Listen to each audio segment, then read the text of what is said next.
Vamos a continuar con nuestro estudio. Hace 2 semanas estudiamos las primeras dos partes de la estructura según Lucas. Vamos a utilizar el mismo material que vimos en la clase pasada. Recordarán que solo vimos dos, así que en esta clase pues vamos a terminar con las otras tres. Y a manera de repaso, para que recordemos un poquito. En la clase pasada pues vimos la introducción, que iba desde el capítulo 1 hasta el capítulo 4, versículo 13, donde veíamos el propósito del Evangelio de Lucas, vimos el nacimiento de Juan el Bautista y por supuesto de Jesús, vimos la presentación de Jesús, a Jesús el niño como tal, platicando con los maestros de la ley, con los expertos de la Torá. Sabemos que a Lucas es a quien le debemos la Navidad porque es el único de los autores que habla de la infancia de Jesús. Y aparte, vemos su bautizo y por supuesto las tentaciones de Jesús previo a que iniciara su ministerio. Y precisamente su ministerio es la segunda parte que empieza desde el capítulo 4, versículo 14, hasta el capítulo 9, versículo 50, que entre otras cosas veíamos el manifiesto de Jesús cuando se cumple la profecía, valga la redundancia, del profeta Isaías. Vemos la elección de los discípulos, vemos el sermón de la llanura, que así lo llama Lucas, sermón del monte como lo llama Mateo, algunos milagros y enseñanzas, la muerte de Juan el Bautista y el centro de todos los evangelios, que sería cuando Pedro confiesa que Jesús es el Cristo. Entonces, a partir de hoy vamos a ver las siguientes tres partes, que sería Jesús hacia Jerusalén, Jesús en Jerusalén y por supuesto lo que celebramos la semana pasada, la pasión de Cristo. Y para las siguientes dos partes lo voy a dejar con mi posita. Gracias, esposo.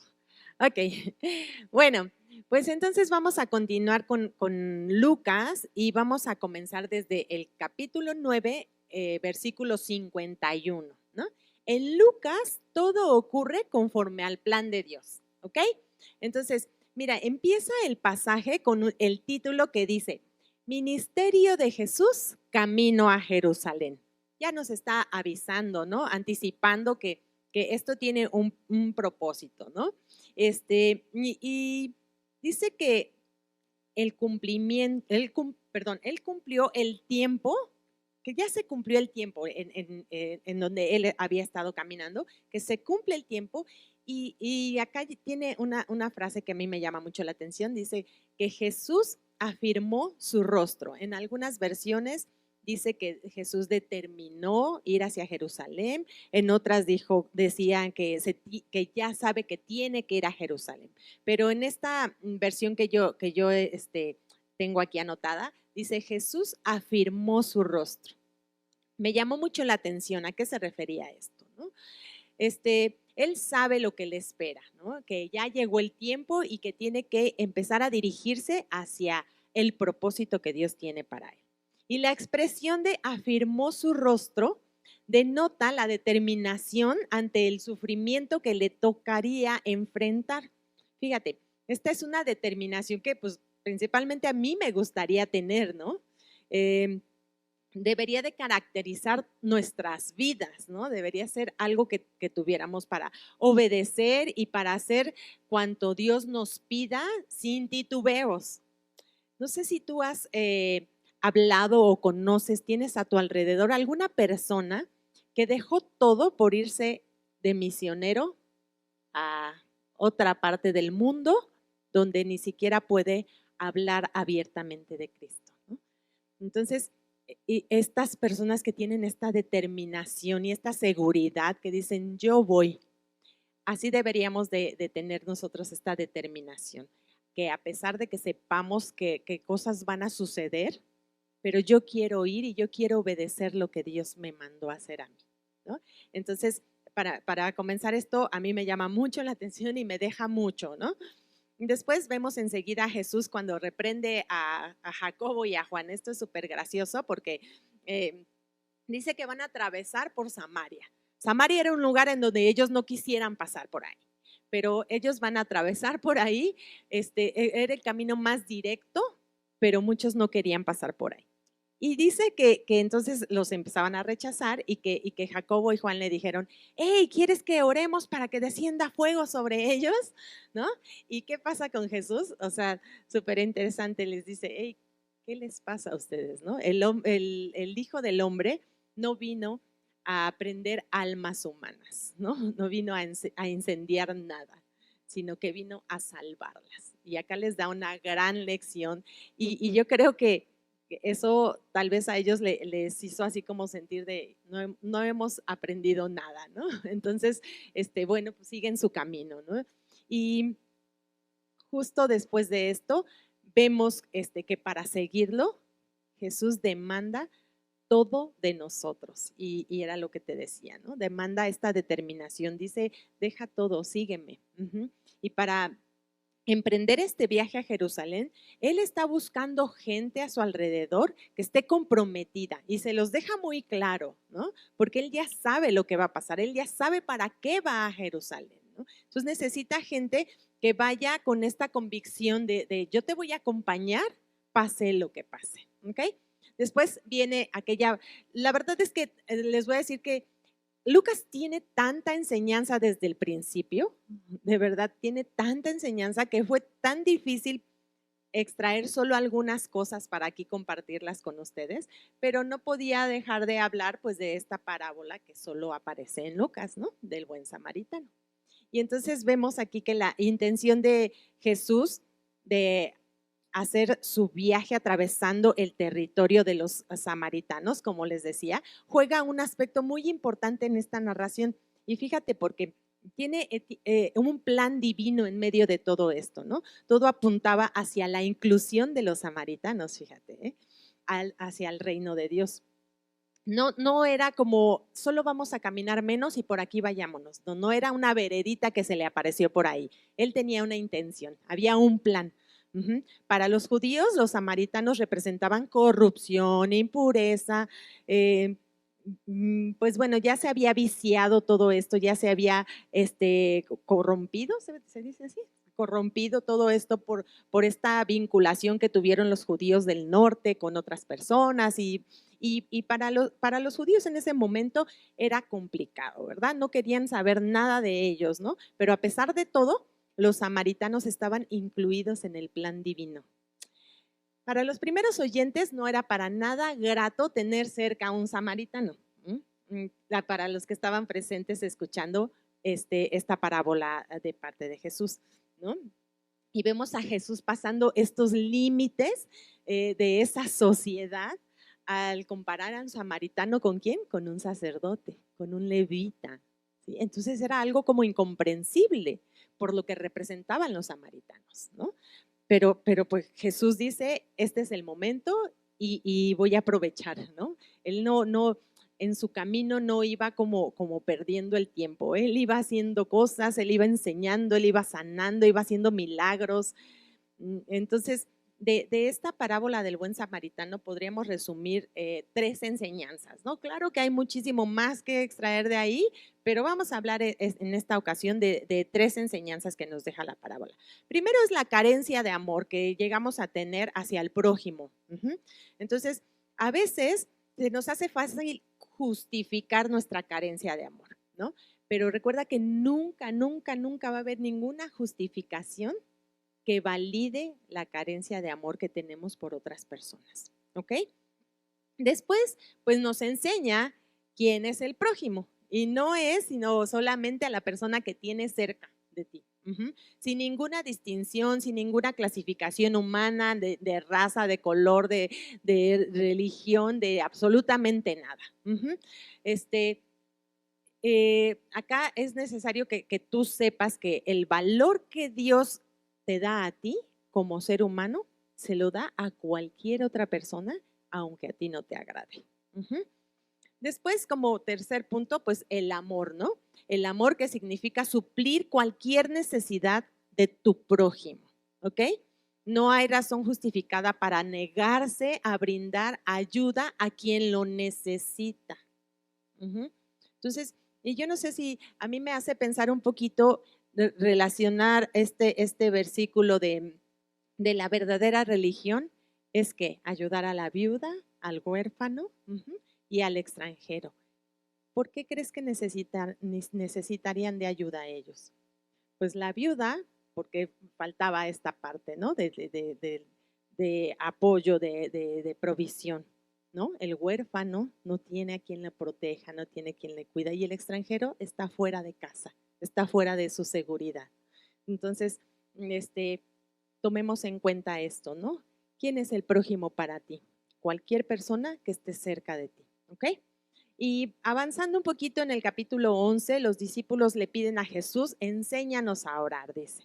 Entonces vemos esta oración que conocemos como el Padre Nuestro, ¿no? Que en Lucas la vamos a ver un poquito más corta, porque en Mateo él añade algunas frases que dejan una enseñanza y una reflexión final después de la oración, ¿no?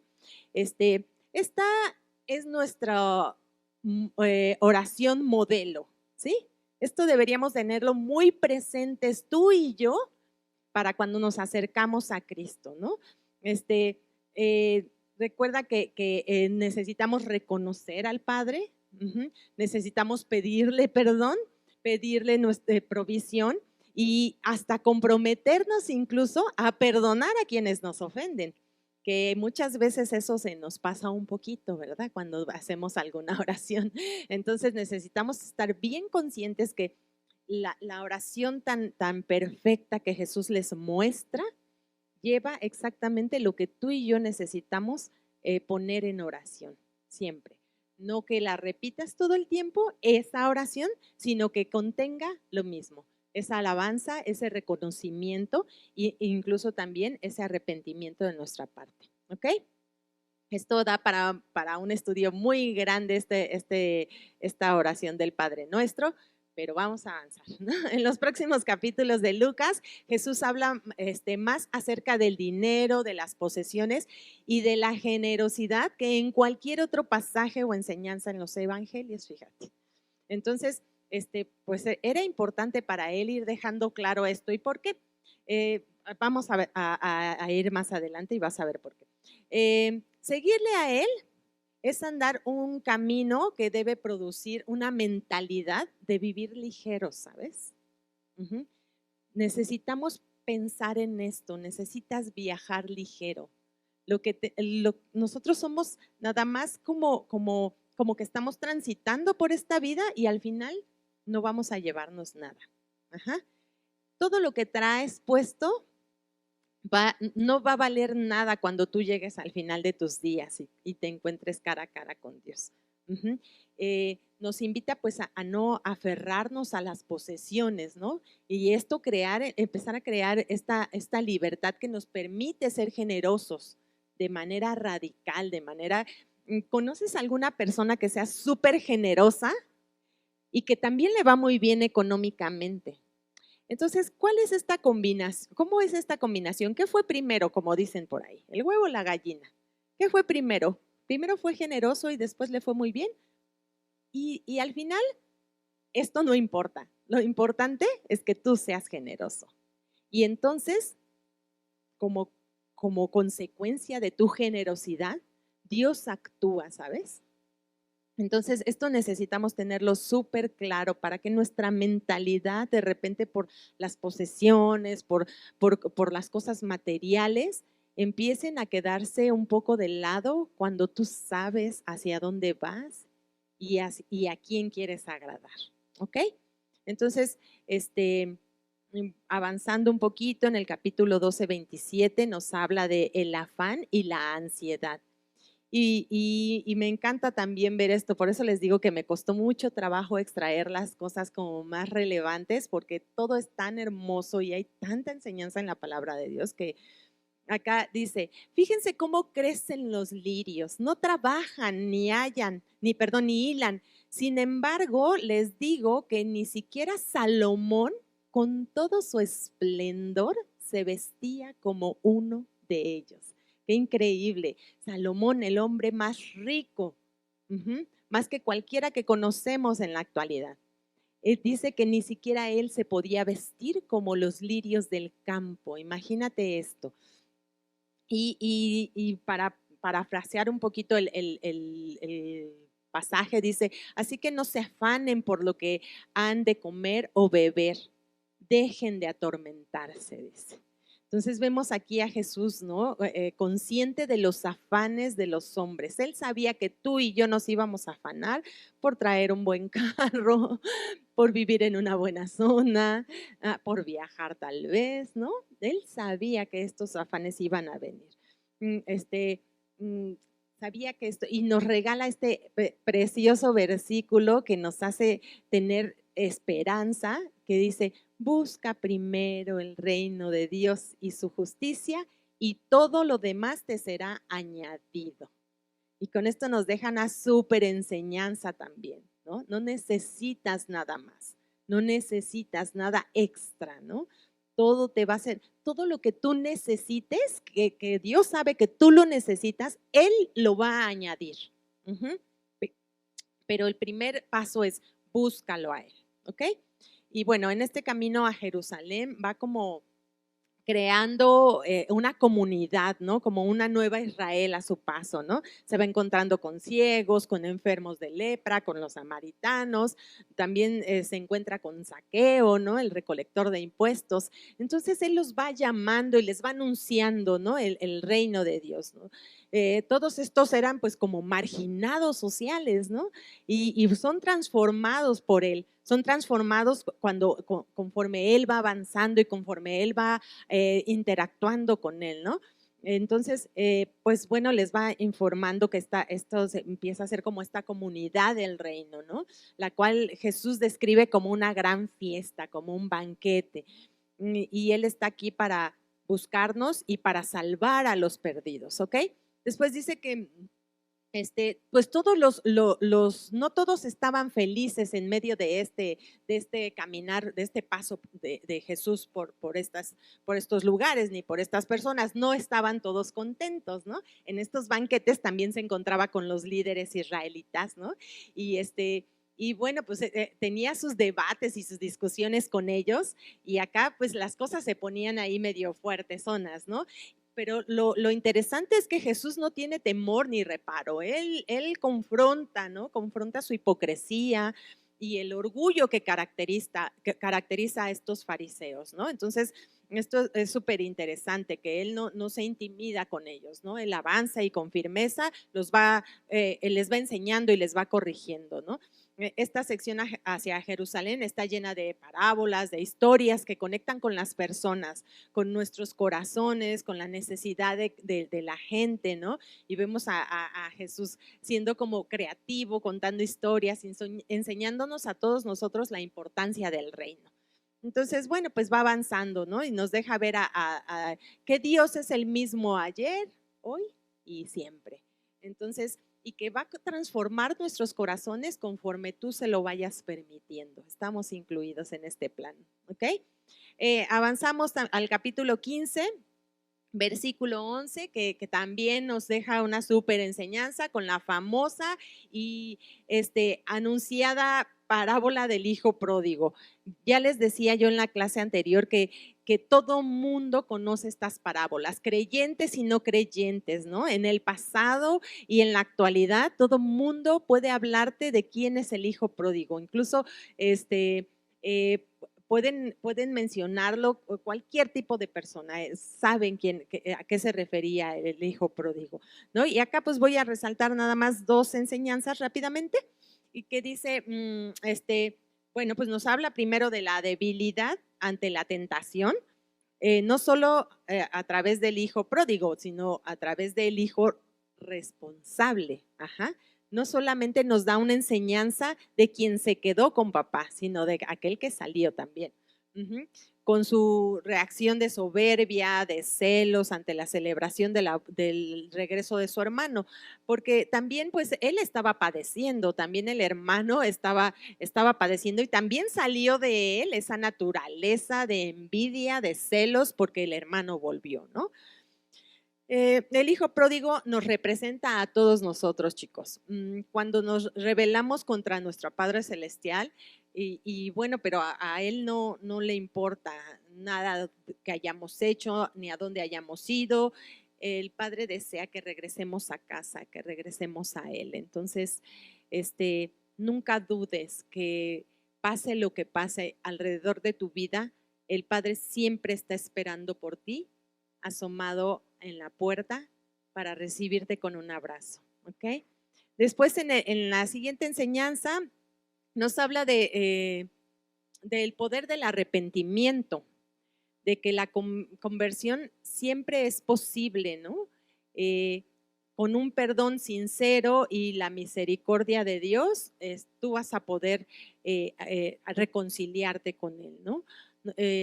No, no tenemos que ser perfectos, solo tenemos que ser humildes, venir a Cristo, arrepentirnos, ¿no? Dios nos vestirá de gloria y nos mostrará la verdadera dignidad nuevamente. Entonces, ten esto en cuenta, necesitas un arrepentimiento genuino para volver a los brazos del Padre, ¿sale? Y bueno, pues ya acercándonos un poquito al final, ¿no? En la segunda parte, ¿no? Así como tienen su clasificación en sus programitas, en la tercera parte, ¿no? ¿Ya cuarta? Cuarta parte, perdón. Nos encontramos con esta entrada triunfal de Jesús a Jerusalén. Todo el mundo lo está celebrando y acá lo interesante es que nos describe que Jesús llora por la ciudad, ¿no? También esto a mí me llama muchísimo la atención. Este momento es más que una muestra de tristeza, es una revelación de esta comprensión profunda de Jesús, ¿no? Sobre la paz, el reconocimiento y las consecuencias de la ceguera espiritual que tienen en ese momento. Algo está pasando ahí. Él sabe, Él lo sabe y dice que Él llora, ¿no? Entonces, increíble pensar en cómo, a pesar de que iba decidido, a él le sigue doliendo que la gente, a él le sigue pesando la creación. Entonces, y una de las cosas que Jesús hace es purificar el templo y acá pues comprobamos que este es el evangelio de la oración cuando él declara que su casa es casa ¿de qué? De oración. Entonces él pues va a hacer esta purificación, pero bueno, fíjense, algunos dicen que esto detonó la confabulación, del poder político y religioso para matar a Jesús, ¿no? Recordemos que estaba tocando pues la economía y los intereses de muchos que estaban ahí. Recordemos que estaban vendiendo, que estaban haciendo business, negocio, ahí que ellos cambiaban cosas y pues ahí estaba todo tergiversado, ¿no? Entonces Jesús llega y pone un orden, pero pues no les agrada a muchos, ¿no? No sé si esto te suena a algo de la actualidad, pero a mí me parece que esto también puede ser muy, muy actual, ¿no? Habla también de la ofrenda de la viuda y Jesús se enfoca en que ella dio más que todos, pues dio todo lo que tenía y les deja esta gran enseñanza, ¿no? De ella dio todo lo que traía y para él eso es valorado, ¿no? Para acercarnos, ya te decía un poquito al final, comienza a hablar del futuro, predice la destrucción del templo, nos habla de la venida del Hijo del Hombre y de la necesidad de velar. Tú y yo necesitamos velar, porque necesitamos estar pendientes del regreso de nuestro Señor. Y termina en el versículo 37 del capítulo 21 y dice así: y enseñaba de día en el templo y de noche saliendo se quedaba en el monte que se llama de los Olivos. Y todo el pueblo venía a él por la mañana para oírle en el templo.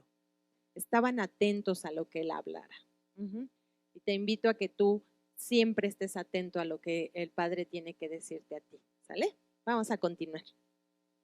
Perfecto. Bueno, pues ya vimos la tercera, que es el camino de Jesús hacia Jerusalén, y la cuarta, que si se fijan, pues fue mucho más cortita, fue apenas 3 capítulos, del 19 al 21, en el cual estamos viendo a Jesús en Jerusalén.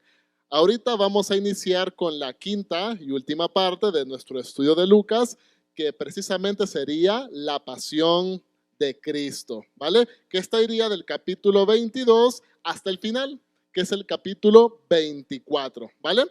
Entonces, el capítulo 22 inicia cuando los líderes religiosos planean matar a Jesús y aparte cuando Judas ofrece traicionarlo, ¿vale? Leamos un poquito el texto. Versículo 1 del capítulo 22. Estaba cerca la fiesta de los panes sin levadura, que se llama la Pascua. Recordemos que Lucas está escribiendo a una comunidad gentil. Entonces, una comunidad gentil, o en este caso Teófilo, haber preguntado, ¿qué es eso de la fiesta de los panes sin levadura? Ah, la Pascua. Entonces aquí pues Lucas pues lo aclara, ¿no? Porque la Pascua era muy conocida, ¿vale? Y es muy conocida, ¿vale? Y los principales sacerdotes y los escribas buscaban cómo matarle porque temían al pueblo. Como ya dijo mi esposa, Jesús iba todos los días a predicar al templo. Entonces los líderes religiosos en este sentido pues buscaban cómo aprenderlo, pero no lo podían hacer mientras Jesús estaba predicando, porque si lo hacían, pues imagínense toda la turba y todo el alboroto que se iba a manifestar en ese lugar. Ellos debían idear una estrategia para poder capturar a Jesús, que fue precisamente lo que pasó. Y entró Satanás en Judas, por sobrenombre Iscariote, el cual era uno de los 12. Y este fue y habló con los principales sacerdotes y con los jefes de la guardia de cómo se lo entregaría. Aquí es cuando les digo que pues se armó una estrategia para capturar a Jesús. En el siguiente versículo dice que los principales sacerdotes convinieron en darle dinero, ¿ok? Lucas no nos dice cuánto dinero le dieron a Judas. ¿Sabemos cuánto le dio? Sí, sabemos. Fueron 30 monedas de plata. Lucas no lo dice. Recordemos que Lucas era un médico. ¿Quién nos dice cuántas monedas de plata fueron las que se le entregaron a Judas? Nos lo dice Mateo. ¿Qué era Mateo? Era un contador, recaudador de impuestos. Entonces, en ese sentido, para Mateo fue importante decir cuánto recibió Judas, en cambio para Lucas, que era un médico, pues le valió. Y entonces, posteriormente vamos a ver que Lucas lo que sí menciona, Lucas lo que sí menciona son detalles médicos, ya lo vamos a ver. Versículo 7, que es cuando los discípulos se preparan para la Pascua, prácticamente lo que nosotros celebramos la semana pasada, con diferentes énfasis, pero prácticamente es eso, ¿vale? Versículo 7, llegó el día de los panes sin levadura, en el cual era necesario sacrificar el cordero de la Pascua, que esta era la tradición judía para celebrar el acontecimiento cuando el pueblo de Israel fue liberado de Egipto. Esto era lo que ellos conmemoraban en ese entonces. Y pues Jesús envió a Pedro y a Juan diciendo, id y preparad la Pascua para que la comamos, ¿vale? Y bueno, esa era la noche que debía ser sacrificado el cordero, ¿vale? Y ustedes saben quién fue el último cordero que fue sacrificado. Jesús, precisamente, y ahorita vamos a eso, ¿vale? Versículo 14, que es cuando los discípulos y Jesús celebran la última cena. Cuando era la hora, se sentó a la mesa y con él los apóstoles y les dijo, cuánto he deseado comer con vosotros esta Pascua antes que padezca, porque os digo que no la comeré más hasta que se cumpla en el reino de Dios. Vamos al 18. Porque os digo que no beberé más del fruto de la vid hasta que el reino de Dios venga. Y tomó el pan y dio gracias, y los partió y les dio diciendo, este es mi cuerpo, que por vosotros es dado. Haced esto en memoria de mí. De igual manera, después que hubo cenado, tomó la copa diciendo, esta copa es el nuevo pacto en mi sangre, que por vosotros se derrama. Les decía, Jesús pues fue el último cordero, ¿vale? De hecho, Pablo nos dice, Jesús fue nuestro cordero sacrificado en su primera carta a los Corintios. ¿A qué se refiere Jesús cuando dice el nuevo pacto? Bueno, aquí Jesús está cumpliendo una profecía del Antiguo Testamento, específicamente en Jeremías 31:31, ¿vale? Cuando dice, se acerca el día, dice el Señor, en que haré un nuevo pacto con el pueblo de Israel y de Judá. Y aquí pues Jesús dice, este es el nuevo pacto en mi sangre. ¿Qué hacían los judíos en el Antiguo Testamento para poder ser perdonados por sus pecados? Debían estar constantemente, prácticamente a diario, estar sacrificando cabritos o corderos para expiación de sus pecados, ¿vale? Y bueno, en este caso, pues, ¿cuál es el nuevo pacto que nos dice Jesús? Recordando las características que debía tener un cordero para que Dios los perdonara. Debía ser libre de defecto, debía ser obviamente sacrificial, debía ser salvador y debían comerlo de forma íntegra. Y esas fueron las 4 características, pues que también tuvo Jesús, ¿verdad? Tuvo Jesús. Y pues Jesús, en este caso, para que nosotros ya no sacrificáramos más animalitos y pudiéramos ser redimidos de nuestros pecados, si ponemos nuestra confianza en Él, pues ya no será necesario seguir sacrificando ni corderos ni cabritos, sino que Jesús, como lo dijo Pablo, es nuestro cordero pascual sacrificado, ¿vale? Y a esto se refiere Jesús con el nuevo pacto por medio del derramamiento de su sangre, ¿vale? Sigamos avanzando, chicos. Bueno, en el versículo 31, Jesús predice la negación de Pedro. Y aquí yo quiero empezar a hacer contrastes con lo que estudiamos en Marcos. ¿Qué dijo Jesús según Marcos cuando predice la negación de Pedro? Antes que cante el gallo 2 veces, tú me habrás negado 3. En cambio, en Lucas dice, no cantará el gallo sin que tú me niegues 3 veces. En Marcos dice 2. En Lucas prácticamente dijo 1. ¿Cuál fue? 2 o 1. Se preguntarán ustedes. Vamos a empezar a hacer estos contrastes, ¿vale? Bien, a partir del versículo 39 es cuando Jesús agoniza en el Getsemaní. Dice el versículo 39, y saliendo se fue como solía al monte de los olivos y sus discípulos también le siguieron. Cuando llegó a aquel lugar les dijo, orad que no entréis en tentación. Versículo 44, y estando en agonía oraba más intensamente y era su sudor como grandes gotas de sangre que caían hasta la tierra. Déjenme decirles algo. Este versículo 44 que dice que Jesús sudó gotas de sangre, solo aparece en Lucas. En ninguno de los otros 3 aparece este versículo o este acontecimiento que Jesús sudó sangre. ¿Saben por qué? Porque Lucas era un médico y precisamente él estaba describiendo un síntoma que en la medicina se llama hematohidrosis, ¿no? Que es precisamente cuando estamos expuestos a un estrés extremo, podemos llegar a sudar gotas de sangre. Entonces aquí Lucas, a diferencia de Mateo, que ya vimos lo de las monedas, Lucas no las menciona, pero sí a Lucas le interesa decirnos que Jesús sufrió una hematohidrosis, ¿vale? Sudó sangre debido al estrés que él estaba sufriendo, porque él era humano, él era 100% humano y obviamente 100% Dios, ¿vale? Versículo 47, Jesús es traicionado y arrestado. Mientras él aún hablaba, se presentó una turba, y el que se llamaba Judas, uno de los 12, iba al frente de ellos y se acercó hasta Jesús para besarle. Entonces Jesús le dijo, Judas, ¿con un beso entregas al Hijo del Hombre? Versículo 50, y uno de ellos hirió a un siervo del sumo sacerdote y le cortó la oreja derecha. Entonces respondiendo Jesús dijo, basta ya, dejad. Y tocando su oreja, le sanó. Si se acordarán, en Marcos también dice que uno de los 12, de los discípulos, cortó la oreja, pero no dice quién. No dice quién. Sabemos que fue Pedro. ¿Quién nos dice que fue Pedro?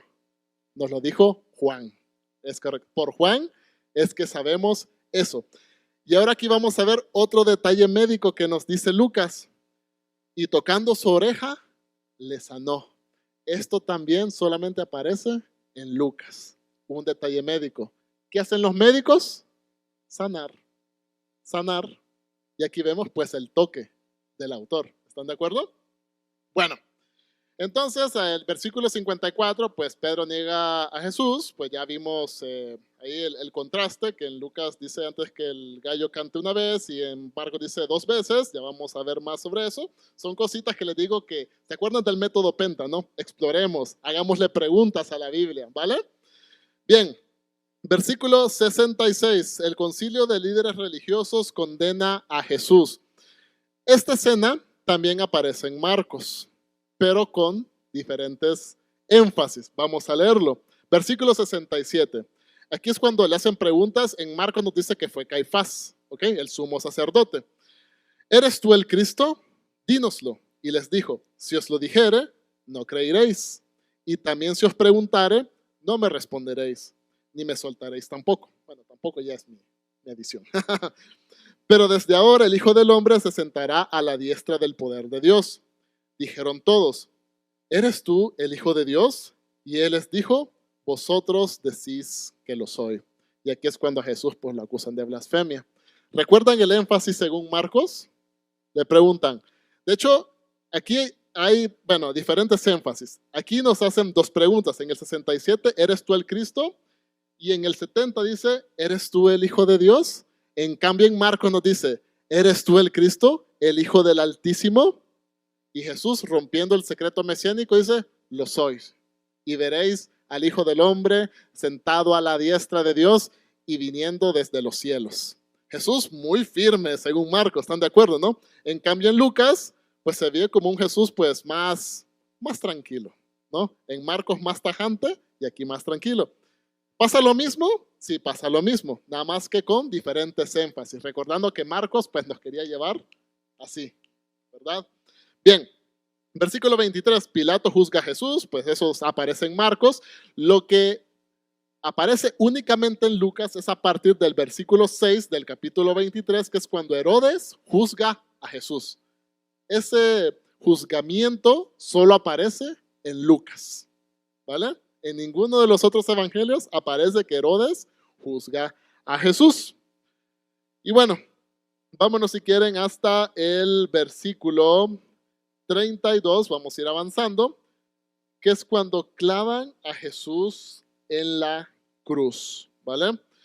Bueno, vámonos al versículo 39, que es cuando ya está Jesús crucificado y precisamente con los dos ladrones que estaban con él. Versículo 39. Y uno de los malhechores que estaba colgado le injuriaba, diciendo, si tú eres el Cristo, sálvate a ti mismo y a nosotros. Respondiendo el otro, le reprendió diciendo, ¿no temes tú a Dios estando en la misma condenación? Nosotros a la verdad justamente padecemos, porque recibimos lo que merecieron nuestros hechos, mas este ningún mal hizo. Y dijo a Jesús, acuérdate de mí cuando vengas en tu reino. Este malhechor o este ladrón ni siquiera le pidió perdón a Jesús, solo le dijo, acuérdate de mí. ¿Y qué le dijo Jesús? Ok, sí, me acuerdo de ti. De cierto te digo que hoy estarás conmigo en el paraíso. ¿Vale? Qué hermosa escena, ¿verdad? Ahora volvamos a los contrastes. En Marcos, ¿qué dice? ¿Recuerdan? ¿Qué dicen? En Marcos, pues no nos dice detalle de esto, pero sí nos dice esto, que los dos ladrones lo injuriaban. Igual Mateo dice lo mismo, que los dos ladrones lo injuriaban. No, en Marcos ni en Mateo dice que uno era bueno y uno era malo. O uno continuaba siendo malo y el otro se había arrepentido. No lo dice ni uno de los dos. ¿Ok? ¿A quién creen que se deba? Porque prácticamente son contrastes. ¿Están de acuerdo? Bueno, recordemos que Marcos, pues, deducimos que su fuente para escribir su libro, pues fue Pedro. ¿Pedro qué hizo? Negó a Jesús. Pedro no estuvo en la crucifixión de Jesús. No estuvo. ¿Vale? En cambio, Lucas, ¿en quién se documentó? En Pablo, aunque Pablo tampoco estuvo en la crucifixión, pero aparte de usar el Evangelio según Marcos, también tuvo de fuente a María. Que María sí estuvo presente en la crucifixión. Y aparte aquí hay un gran nivel de detalle, pues obviamente que lo hace pues muy confiable, ¿verdad? muy creíble. Son distintos énfasis que obviamente existen en las escrituras, ¿vale? Bueno, sigamos. Versículo 44. Cuando era como la hora sexta, hubo tinieblas sobre toda la tierra hasta la hora novena. Y el sol se oscureció y el velo del templo se rasgó por la mitad. Entonces Jesús, clamando a gran voz, dijo: Padre, en tus manos encomiendo mi espíritu. Y habiendo dicho esto, expiró. Jesús muere en ese momento. ¿Qué dice Marcos? Marcos pues nos cuenta cuando Jesús dice: Eloi, Eloi, lama sabactani. Que eso está en arameo. ¿Qué quiere decir? Dios mío, ¿por qué me has desamparado? Citando el Salmo 22, que es uno de los versículos mesiánicos, que precisamente hablaba que el Cristo tenía que padecer. ¿Vale? Tenía que padecer. Lucas no nos lo cuenta, nos lo cuenta Marcos. ¿Vale?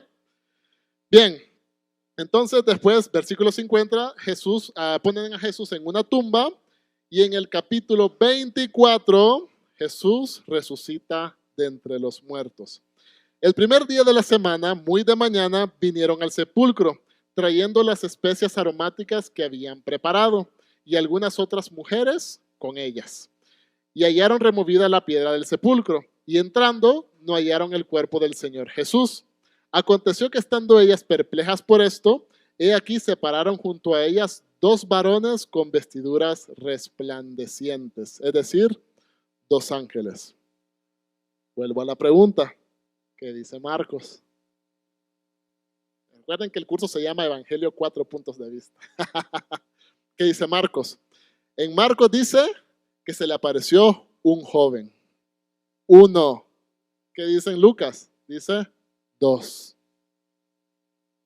¿Cuántos fueron? ¿Uno o dos? A ver, quiero escucharlos. Les repito a los que están por internet. Y después yo les digo la verdad de las cosas. ¿Cuántos fueron? ¿Dos o uno? ¿Dos o uno? Juéguesela. Uno, dice Robert. Uno. Dice aquí la compañera, no olvide su nombre, perdón. Isabel, perdón. ¿Otro más? ¿Quién se la juega? ¿Quién se la juega con dos? Pau se la juega con dos y Gabo también. Bueno, la verdad de las cosas es que fueron máximo dos y mínimo uno. ¿Vale? Esa es la verdad. ¿Ok? Bueno, obviamente hay diferentes contrastes. En lo que coinciden completamente es en la esencia. ¿Cuál es la esencia? Que fueron a la tumba, Jesús no estaba y Jesús resucitó y aparte había presencia divina, presencia sobrenatural. En eso coinciden todos, sin importar si eran dos ángeles o era uno. Eso no importa. ¿Vale? Bueno, y les dice el ángel, ya me perdí, aquí está. Y como tuvieron temor, bajaron el rostro a tierra, les dijeron los dos varones, ¿verdad? ¿Por qué buscáis entre los muertos al que vive? No está aquí, sino que ha resucitado. ¿Vale? Recordemos en Marcos que los manuscritos más antiguos, aquí termina Marcos realmente, ¿no? Porque en los manuscritos más antiguos Marcos termina en el versículo 8 del capítulo 16, cuando las mujeres tienen miedo y se van, ¿no? Se van y aparte de ahí nos queda la incógnita. ¿Y luego qué? ¿Qué hago con esto? Sí, Jesús resucitó y ahora, ¿qué hago? Esa es como la incógnita que nos deja Marcos. Pero Lucas, pues sí nos da un poquito más de detalle con un Jesús, pues resucitado, que hasta este momento, pues nadie lo ha visto. ¿Vale? Versículo 9. Y volviendo del sepulcro, dieron nuevas de todas estas cosas a los 11 y a todos los demás. Eran María Magdalena y Juana y María, madre de Jacobo, y las demás con ellas, quienes dijeron estas cosas a los apóstoles. Las mujeres, pues fueron las primeras en recibir la noticia de que Jesús había resucitado. Después vemos, pues, en el versículo 13, cuando Jesús aparece a dos creyentes en camino a Emaús, ¿vale? En el versículo 34 vemos cuando nos menciona Lucas que pues Jesús se le aparece a Pedro. No da muchos detalles en este caso Lucas, pero Pablo en su primera carta a los Corintios, capítulo 15, versículo 5, Pablo da fe de que Pedro se reunió con Jesús ya resucitado uno a uno, ¿verdad? Porque después, a partir del versículo 36, Jesús aparece a sus discípulos a puerta cerrada. Y los discípulos, pues, espantados, creyendo que habían visto un fantasma, pero Jesús les dijo, no, soy yo. Miren, soy de carne y hueso. Los espíritus no tienen carne y hueso. Y aparte Jesús, pues, tuvo hambre, les pidió de comer. O sea, Jesús, pues, todavía siendo humano, pero obviamente un humano resucitado, que es por eso que nosotros estamos aquí, ¿vale? Y después en el versículo 44 Jesús aparece a los discípulos otra vez, pero esta vez en Jerusalén. Leamos a partir del 46.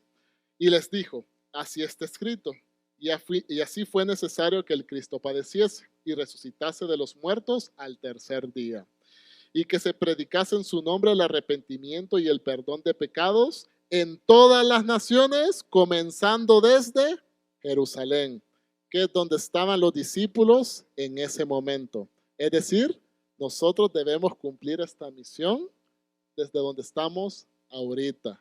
Ciudad de México, Alcaldía Tlalpan, pues nuestras familias, empezando desde aquí hasta todo el mundo. ¿Vale? Bien, y vosotros sois testigos de estas cosas. He aquí, yo enviaré la promesa de mi Padre sobre vosotros, pero quedaos vosotros en la ciudad de Jerusalén hasta que seáis investidos de poder desde lo alto, hasta que seáis investidos. ¿Cuándo pasó eso?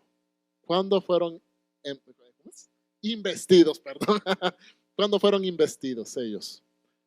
Obviamente, esa sería la segunda parte de Lucas, que serían los Hechos de los Apóstoles, el segundo libro que escribió Lucas, que obviamente los Hechos de los Apóstoles no es parte de este curso, pero obviamente los invitamos a ustedes a que lean esta segunda parte de Lucas, cuando los apóstoles pues fueron investidos desde lo alto.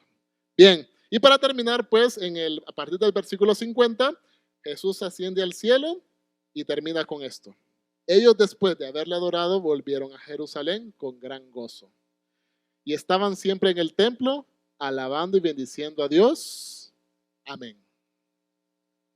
Y así termina Lucas, ¿vale? El Evangelio según Lucas, el doctor Lucas, el único autor no judío del Nuevo Testamento, el único autor no circuncidado, el cual pues escribió gran parte del Nuevo Testamento, un tercio para ser exacto. O sea, él es pieza fundamental en nuestra fe.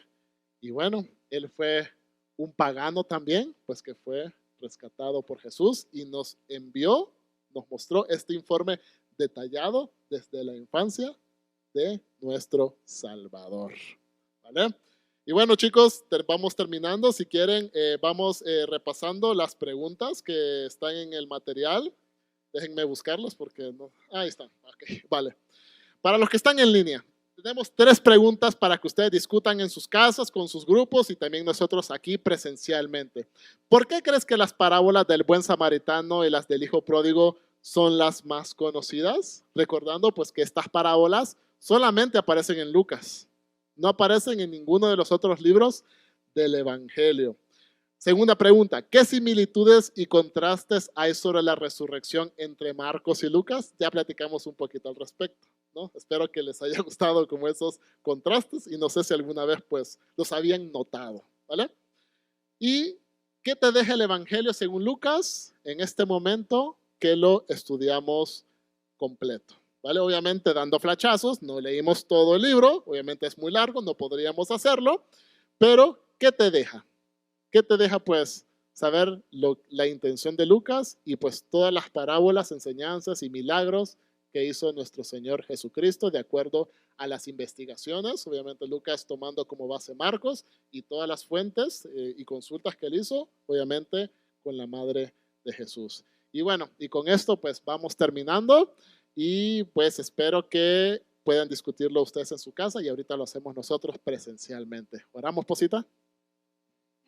Ok, bueno, pues esperamos que te deje esto mucha curiosidad para leer todo Lucas, porque de verdad que es tan enriquecedor y tan lleno de tanta enseñanza que en serio no te lo puedes, no lo deberías de dejar pasar, ¿no? No lo puedes dejar perder este estudio, esta enseñanza. Entonces, también les recordamos, si tú puedes leer Mateo, los capítulos del 1 al 7, la próxima semana vamos a hablar sobre ello.